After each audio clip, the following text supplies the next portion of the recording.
안녕하세요. 오늘 여러분과 나눌 이야기는 바로 유령도시의 최후입니다. 정확하게 이야기하면 중국과 한국 이야기죠.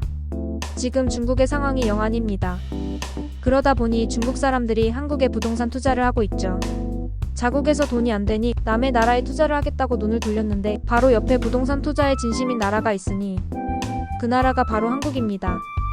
여러분은 혹시 뉴스에서 텅 빈 아파트 단지, 인적이 드문 신도시 모습을 보신 적 있으신가요?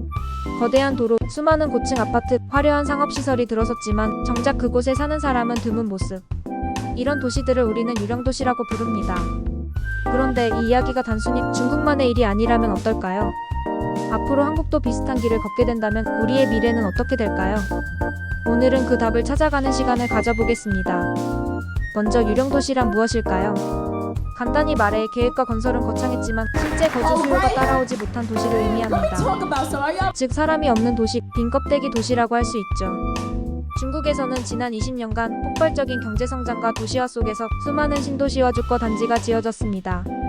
하지만 과도한 공급, 투자 목적의 분양, 인프라 부족 등으로 인해 입주율이 낮은 상태로 장기간 방치된 지역이 생겨났습니다.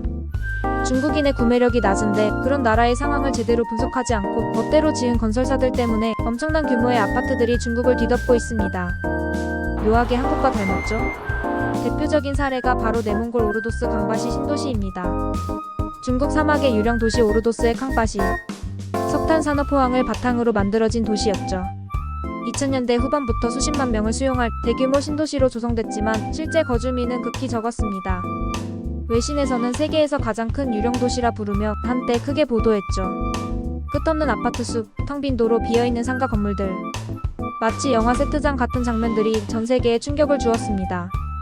하지만 시간이 흐르면서 일부 지역은 조금씩 사람이 채워지기도 했습니다. 완전히 버려진 도시가 아니라 느리게 채워진 도시가 된 것이죠. 이외에도 티안도청, 일명 중국의 파리라 불린 도시가 있습니다.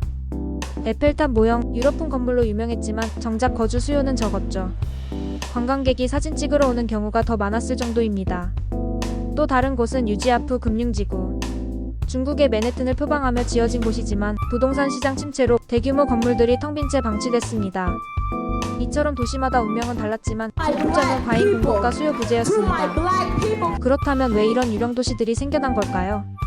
첫째, 지방정부의 재정 구조 때문입니다. 중국 지방정부는 토지를 팔아 재정을 충당했습니다. 땅을 팔아 돈을 벌고 그 돈으로 다시 개발을 추진하는 구조였죠. 둘째, 투기적 투자 수요입니다. 집을 사는 곳이 아니라 투자 수단으로만 본 사람들이 늘어나면서 실제 거주 수요와는 괴리가 생겼습니다. 셋째, 무분별한 개발 경쟁입니다.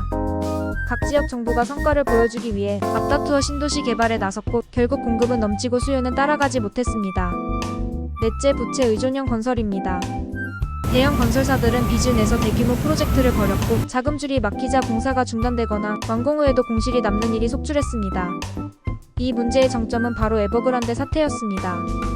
중국 최대 부동산 개발사였던 에버그란데가 과도한 부채로 결국 파산 위기에 몰리면서 시장 전체가 흔들렸죠.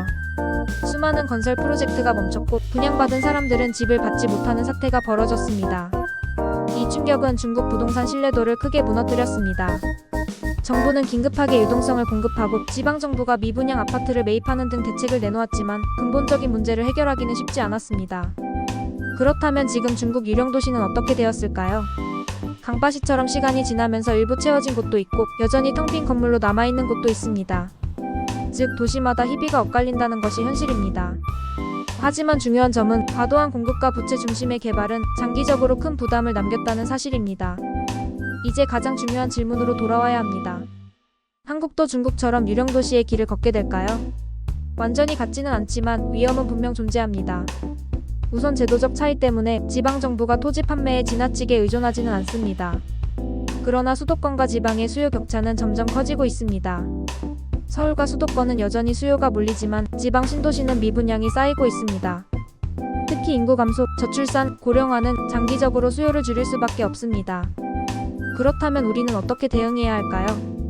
개인 투자자에게 드릴 조언은 이렇습니다. 입지와 실수요를 최우선으로 확인하라. 단순한 분양가 홍보에 속지 말고 직주 근접성, 교통, 생활 인프라를 점검하라.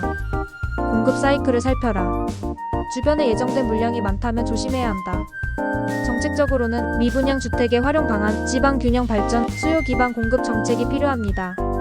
정리하자면 중국의 유령 도시는 지방정부 재정 구조, 과잉 공급, 투기적 투자, 부채 중심 개발이 낳은 결과였습니다. 한국은 제도가 다르지만 지방 신도시의 미분양, 인구 구조 변화라는 리스크가 분명 존재합니다. 따라서 우리는 중국과 똑같은 길을 걷지는 않겠지만 만약 지금부터라도 대비하지 않으면 지역별로 비슷한 고통을 겪을 수 있다. 라는 점을 기억해야 합니다. 오늘도 끝까지 함께 해주셔서 감사합니다. 이 영상이 도움이 되셨다면 구독과 좋아요 부탁드립니다. 감사합니다.